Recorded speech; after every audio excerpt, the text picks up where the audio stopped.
Hey, this video has come about because I was having a conversation with some friends on Discord, and I mentioned that I've never actually finished Howl's Moving Castle by Diana Wynne Jones. I've started reading it, 3-4 times, and I've liked it, but something always comes up and I never wind up finishing it. I think the furthest I've gotten in is halfway. So, I've got a lot of free time on my hands right now, as do a bunch of other people, so let's give this another try.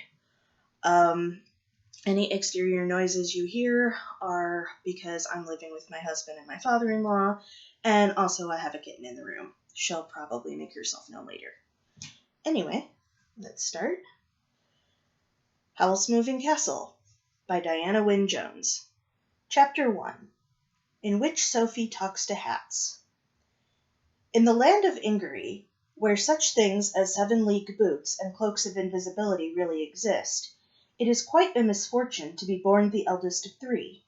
Everyone knows you are the one who will fail first, and worst, if the 3 of you set out to seek your fortunes. Sophie Hatter was the eldest of 3 sisters. She was not even the child of a poor woodcutter, which might have given her some chance of success.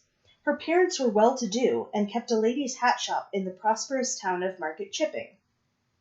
True, her own mother died when Sophie was 2 years old, and her sister Letty was 1 year old, and their father married his youngest shop assistant, a pretty blonde girl called Fanny.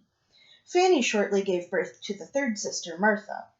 This ought to have made Sophie and Letty into ugly sisters, but in fact all 3 girls grew up very pretty indeed, though Letty was the one everyone said was the most beautiful. Fanny treated all 3 girls with the same kindness and did not favor Martha in the least. Mr. Hatter was proud of his 3 daughters and sent them all to the best school in town. Sophie was the most studious. She read a great deal and very soon realized how little chance she had of an interesting future. It was a disappointment to her, but she was still happy enough, looking after her sisters and grooming Martha to seek her fortune when the time came. Since Fanny was always busy in the shop, Sophie was the one who looked after the younger 2. There was a certain amount of screaming and hair-pulling between those younger 2. Letty was by no means resigned to being the one who, next to Sophie, was bound to be the least successful. "It's not fair," Letty would shout. "Why should Martha have the best of it just because she was born the youngest? I shall marry a prince, so there." To which Martha always retorted that she would end up disgustingly rich without having to marry anybody. Then Sophie would have to drag them apart and mend their clothes. She was very deft with her needle. As time went on, she made clothes for her sisters, too. There was one deep rose outfit she made for Letty, the May Day before this story really starts, which Fanny said looked as if it had come from the most expensive shop in Kingsbury. About this time, everyone began talking of the Witch of the Waste again. It was said that the witch had threatened the life of the king's daughter, and that the king had commanded his personal magician, Wizard Suleiman, to go into the waste and deal with the witch. And it seemed that Wizard Suleiman had not only failed to deal with the witch, he had gotten himself killed by her. So when, a few months after that, a tall black castle suddenly appeared on the hills above Market Chipping, blowing clouds of black smoke from its 4 tall, thin turrets, everybody was fairly sure that the witch had moved out of the waste again and was about to terrorize the country the way she used to 50 years ago. People got very scared indeed. Nobody went out alone, particularly at night. What made it all the scarier was that the castle did not stay in the same place. Sometimes it was a tall black smudge on the moors to the northwest.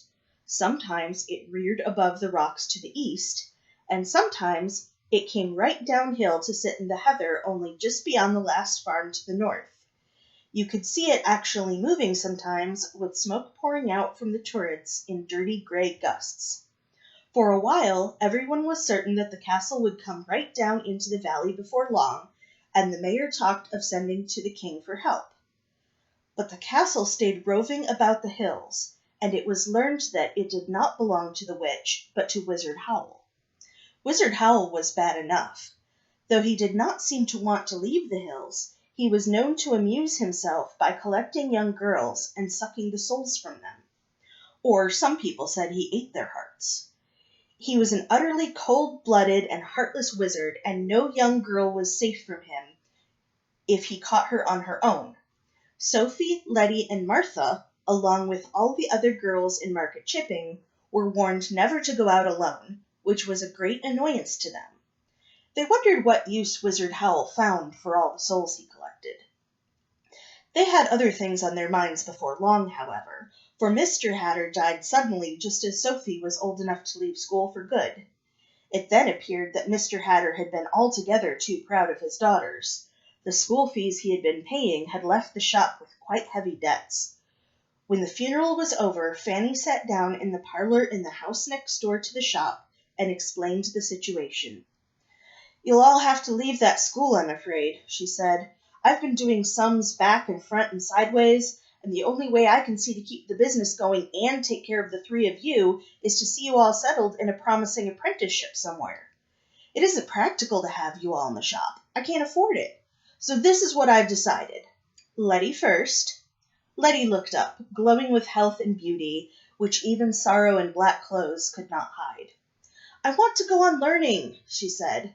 "So you shall, love," said Fanny. "I've arranged for you to be apprenticed to Cesares, the pastry cook in Market Square. They've a name for treating their learners like kings and queens, and you should be very happy there, as well as learning a useful trade. Mrs. Cesares a good customer and a good friend, and she's agreed to squeeze you in as a favor." Letty laughed in the way that showed she was not at all pleased. "Why, thank you," she said. "Isn't it lucky that I like cooking?" Fanny looked relieved. Letty could be awkwardly strong-minded at times. "Now, Martha," she said, "I know you're full young to go out to work, so I've thought round for something that would give you a long, quiet apprenticeship and go on being useful to you whatever you decide to do after that. You know my old school friend Annabel Fairfax?" Martha, who was slender and fair, fixed her big gray eyes on Fanny almost as strong-mindedly as Letty. "You mean the one who talks such a lot?" she said. "Isn't she a witch?" "Yes, with a lovely house and clients all over the Folding Valley," Fanny said eagerly. "She's a good woman, Martha. She'll teach you all she knows, and very likely introduce you to grand people she knows in Kingsbury.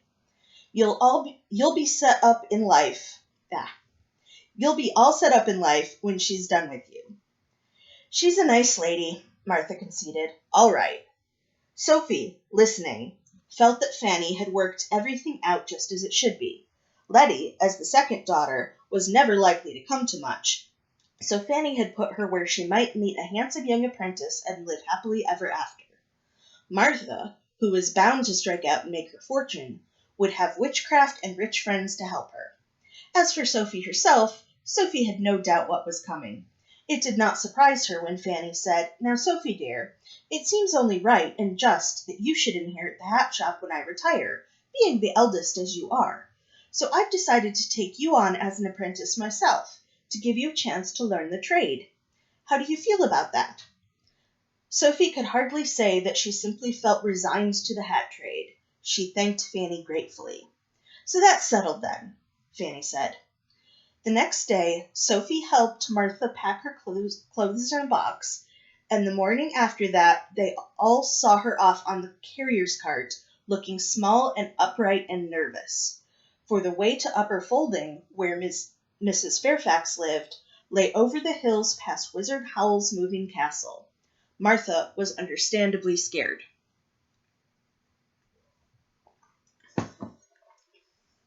"She'll be all right," said Letty. Letty refused all help with the packing. When the carrier's cart was out of sight, Letty crammed all her possessions into a pillowcase and paid the neighbor's boot boy 6 pence to wheel it in a wheelbarrow to Cesares in Market Square. Letty marched behind the wheelbarrow, looking much more cheerful than Sophie expected. Indeed, she had the air of shaking the dust of the hat shop off her feet. The boot boy brought back a scribbled note from Letty, saying that she had put her things in the girls' dormitory, and Cesares seemed quite fun. A week later, the carrier brought a letter from Martha to say that Martha had arrived safely, and that Mrs. Fairfax was a great dear and uses honey with everything. She keeps bees.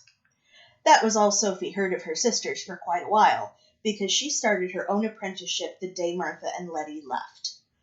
Sophie, of course, knew the hat trade quite well already. Since she was a tiny child, she had run in and out of the big work shed across the yard where the hats were damped and molded on blocks, and flowers and fruit and other trimmings were made from wax and silk. She knew the people who worked there. Most of them had been there when her father was a boy. She knew Bessie, the only remaining shop assistant. She knew the customers who bought the hats, and the man who drove the cart which fetched raw straw hats in from the country to be shaped on the blocks in the shed.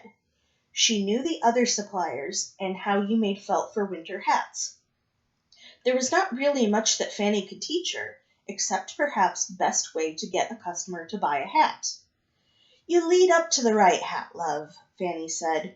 "Show them the ones that won't quite do first, so they know the difference as soon as they put the right one on." In fact, Sophie did not sell hats very much. After a day or so observing in the work shed, and another day going around the clothier and the silk merchants with Fanny, Fanny set her to trimming hats. Sophie sat in a small alcove at the back of the shop, sewing roses to bonnets and veiling to velours, lining all of them with silk and arranging wax, fruit, and ribbons stylishly on the outsides. She was good at it. She quite liked doing it. But she felt isolated and a little dull. The workshop people were too old to be much fun, and besides, they treated her as someone apart, who was going to inherit the business someday. Bessie treated her the same way. Bessie's only talk, anyway, was about the farmer she was going to marry the week after May Day.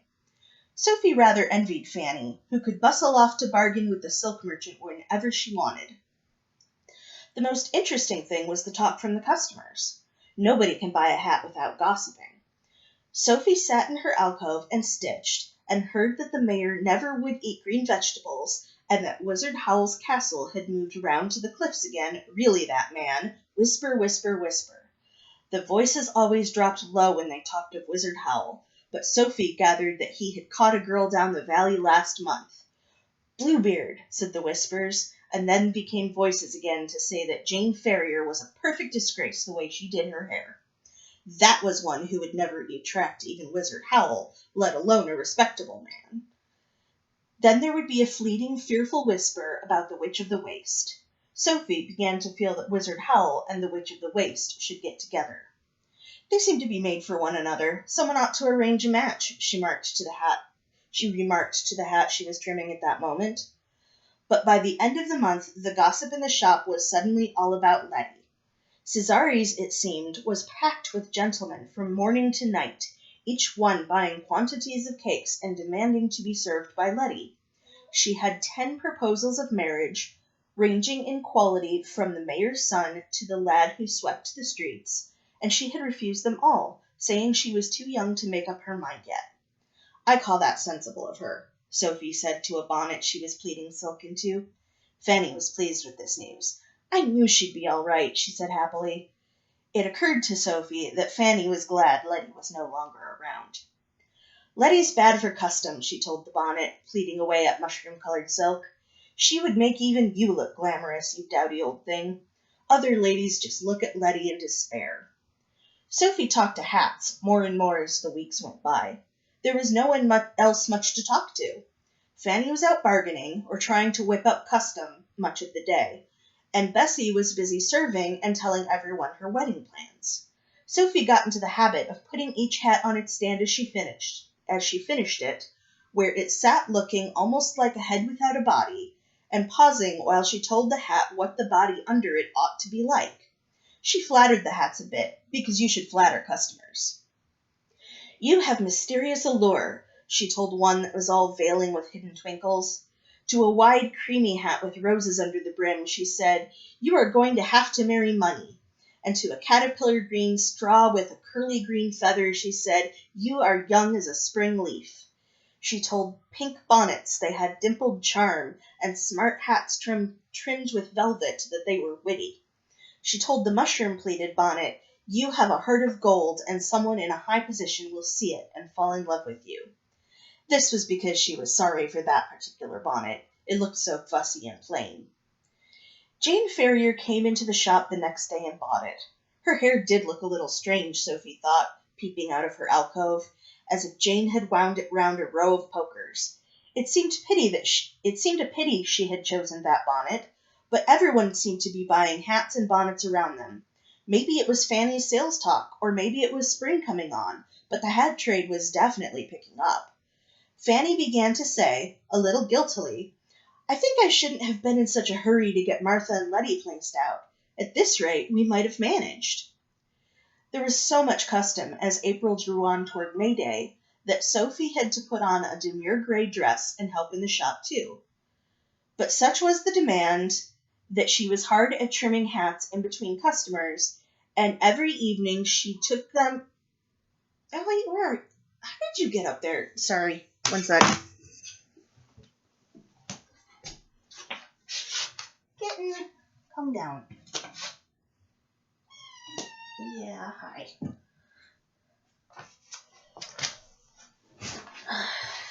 Sorry, this is Alisaie. She's very adventurous. Yeah, that's my sweetie. Okay, where was I?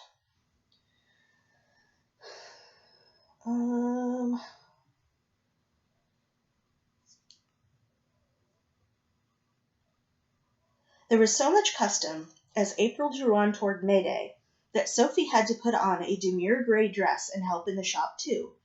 But such was the demand that she was hard at trimming hats in between customers. And every evening she took them next door to the house, where she worked by lamplight far into the night in order to have hats to sell the next day. Caterpillar green hats like the one the mayor's wife had were much called for, and so were pink bonnets. Then, the week before May Day, someone came in and asked for one with mushroom pleats like the one Jane Ferrier had been wearing when she ran off with the Count of Cataract. That night, as she sewed, Sophie admitted that her life was rather dull. Instead of talking to the hats, she tried each one on as she finished it and looked in the mirror. This was a mistake. The staid gray dress did not suit Sophie, particularly when her eyes were red-rimmed with sewing, and, since her hair was a reddish straw color, neither did caterpillar green nor pink. The one with the mushroom pleats simply made her look dreary, like an old maid, said Sophie. Not that she wanted to race off with counts like Jane Ferrier, or even fancied half the town offering her marriage, like Letty. But she wanted to do something, she was not sure what, that had a bit more interest to it than simply trimming hats. She thought she would find time next day to go and talk to Letty. But she did not go. Either she could not find the time, or she could not find the energy, or it seemed a great distance to Market Square, or she remembered that on her own she was endangered from Wizard Howl. Anyway, every day it seemed more difficult to go and see her sister. It was very odd. Sophie had always thought she was nearly as strong-minded as Letty. Now she was finding that there were some things she could only do when there were no excuses left. This is absurd, Sophie said. Market Square is only 2 streets away. If I run... And she swore to herself she would go around to Cesari's when the hat shop was closed for May Day. Meanwhile, a new piece of gossip came into the shop. The king had quarreled with his own brother, Prince Justin, it was said, and the prince had gone into exile. Nobody quite knew the reason for the quarrel, but the prince had actually come through market chipping in disguise a couple months back, and nobody had known. The Count of Cataract had been sent by the king to look for the prince when he happened to meet Jane Ferrier instead. Sophie listened and felt sad. Interesting things did seem to happen, but always to somebody else. Still, it would be nice to see Letty. May Day came. Merrymaking filled the streets from dawn onward. Fanny went out early, but Sophie had a couple hats to finish first. Sophie sang as she worked. After all, Letty was working too. Cesari's was open till midnight on holidays. I shall buy one of their cream cakes, Sophie decided. I haven't had one for ages. She watched people crowding past the window in all kinds of bright colors, people selling souvenirs, people walking on stilts, and felt really excited. But when she at last put a gray shawl over her gray dress and went out into the street, Sophie did not feel excited. She felt overwhelmed. There were too many people rushing past, laughing and shouting, far too much noise and jostling. Sophie felt as if the past months of sitting and sewing had turned her into an old woman or a semi-invalid.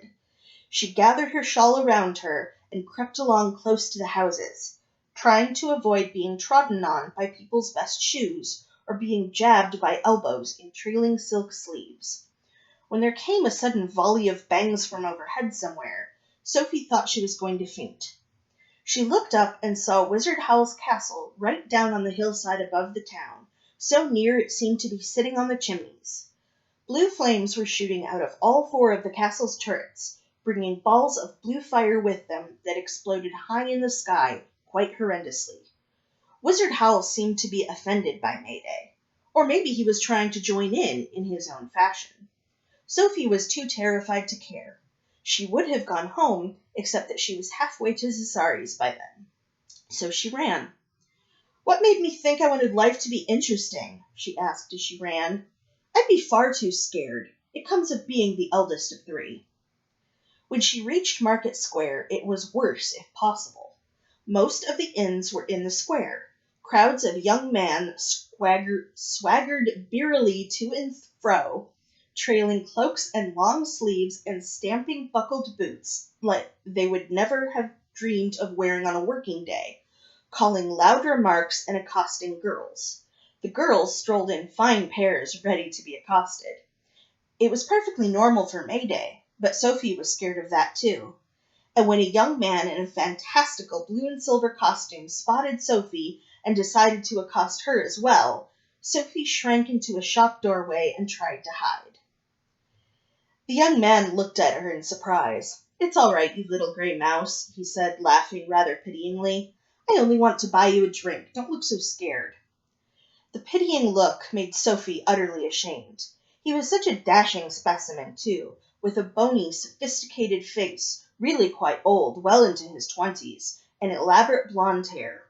His sleeves trailed longer than any in the square, all scalloped edges and silver insets. "Oh, no, thank you, if you please, sir," Sophie stammered. I'm on my way to see my sister." "Then by all means do so," laughed this advanced young man. "Who am I to keep a pretty lady from her sister?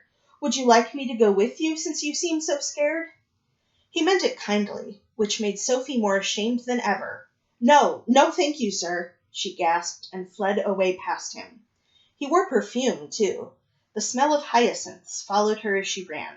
What a courtly person, Sophie thought, as she pushed her way between the little tables outside Zazari's. The tables were packed. Inside was packed and as noisy as the square. Sophie located Letty among the line of assistants at the counter because of the group of evident farmers' sons leaning their elbows on it to shout remarks to her. Letty, prettier than ever and perhaps a little thinner, was putting cakes into bags as fast as she could go, giving each bag a deft little twist and looking back under her own elbow with a smile and an answer for each bag she twisted. There was a great deal of laughter. Sophie had to fight her way through to the counter. Letty saw her. She looked shaken for a moment. Then her eyes and her smile widened and she shouted, "Sophie!" "Can I talk to you?" Sophie yelled. "Somewhere!" she shouted a little helplessly as a large, well-dressed elbow jostled her back from the counter. "Just a moment!" Letty screamed back. She turned to the girl next to her and whispered. The girl nodded, grinned, and came to take Letty's place.